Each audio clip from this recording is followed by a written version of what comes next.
Oh, this is cool. Molly's Margle says, I have a part-time gig helping a retired physicist clean out his shop, but his health means he isn't here frequently. How would you go about cleaning out a shop that isn't yours in a respectful manner? Oh, I love this question. One of my talents is if I came to your house and for some reason I was going to clean a room in your house, I'm really good at cleaning other people's stuff that I don't know what that stuff is in a way that they can find it.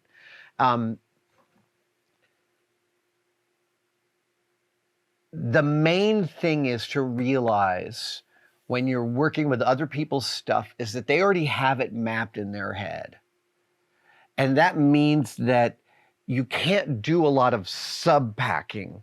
You can't put something in a box with another category of a thing in the same box, because the person who owns that stuff is going to look at the first thing and they're just going to assume that's what's in the box.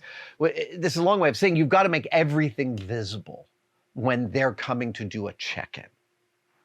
And then, okay, so let's say, you know, this is a retired physicist, so it's probably a lab. There's a bunch of equipment. There's some high-end sensitive equipment. There's some low-end, less sensitive equipment. There's some categories, right? So the first time he comes and goes through stuff with you, you're learning about what categories are super important, what categories aren't. I would wager paperwork is one of the most important categories. So what I try and do when I'm doing something like that is I will, you know, hey, let's take all the books, put them in stacks with the spines facing out and all the titles upright so I can see them. Let's take all the paperwork, and instead of putting it all in a big stack, we'll lay it out with each piece in the stack it was originally in, so the person can come in and take a look at them. Yes, you don't ever...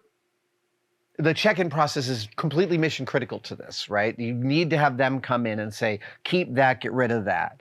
And then again, as you learn, each time they go away, you're gonna have more categories you can deal with and approach. And then each time they come back, there's gonna be I'm assuming probably a couple of new categories. That is how I go about organizing other people's stuff in a respectful manner. There have been times when I've done a big heavy clean of the tested offices, and the one room that stays the most organized over there is the camera room, because it's the one that gets the most regular use. And the camera team, everyone sort of understands how that room is organized. So when I am cleaning and I put stuff in that room, I'm not putting stuff up on shelves because I don't necessarily know the organizational strategy in there. I'm putting it on the main workbench in the room so that the next person that comes in can see it. Oh, okay, let's put this over here with this thing. It's hard. It's hard to do, but it is a great exercise also in thinking. Another way to think through it is, what would you want someone to be presenting you if you were having your stuff cleaned up? Empathy, man. Empathy.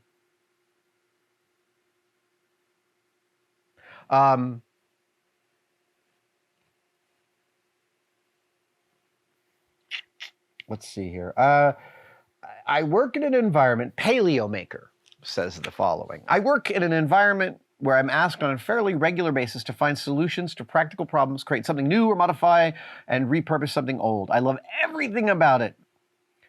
But there's a little voice in my head that argues over whether to use tried and true methods and materials or invent and improvise, or even, heavens forbid, tell them to purchase a product that can do it better.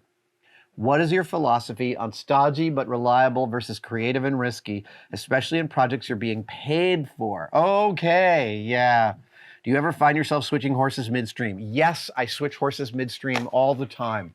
As a maker, building the muscle to throw out the project and start from scratch is a really important muscle. That's another way of saying changing horses midstream is starting from scratch.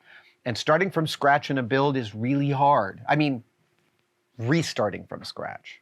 You're always starting every build kind of from scratch, but when you mess something up or you can see it's not going the way you need it to go, and you have to pull out and redirect and come back in, that is really difficult, and it's an important muscle to develop.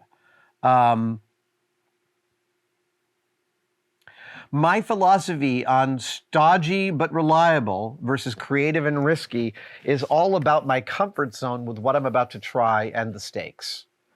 If I am doing museum quality model making, I am staying with stodgy and reliable. 100%. My work practice would be refined. I'd be keeping a very clean space. That work is unforgiving. If I am doing a theater prop, I'm going to try whatever the hell method I want to try. I mean, every theater shop, every theater carpentry shop, every theater upholstery, every theater shop is a group of people trying out new stuff all the time. I mean, when I worked in the Berkeley Repertory Theater's prop shop for a couple of years, and it would just be like, we would just be talking about joints. Hey, I'm going to build this new prop with this new joint I just read about. And you'd like experiment with joints. The threshold to a certain amount of reliability is pretty low in theater. And that is a great place to explore. Look, I do some stuff here in one day builds, and I'll end up taking that cabinet apart 5 years later, and I'll be like, what was I thinking? I do all sorts of weird, what I now think of sometimes as dumb experimentation on diagonals and bracing and other ideas I might have about how things go together. And I do a lot of that experimentation with stuff I build around here in the cave. Yeah.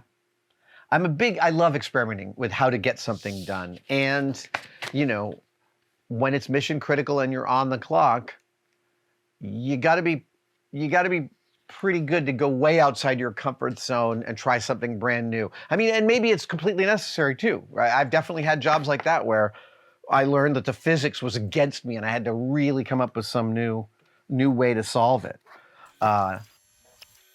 Thank you for watching. I wanted to talk to you about Tested membership. The Tested members are a key community that we find really, really remarkable. That's very separate from Tested and from YouTube. The Tested members, they buy each other memberships during our live streams. So if you're wondering whether to become a member, watch one of our live streams and someone may just give you one. It is hard to overestimate how much the Tested members actually make possible on this channel. They give us a lot of wiggle room. They give us a huge amount of feedback.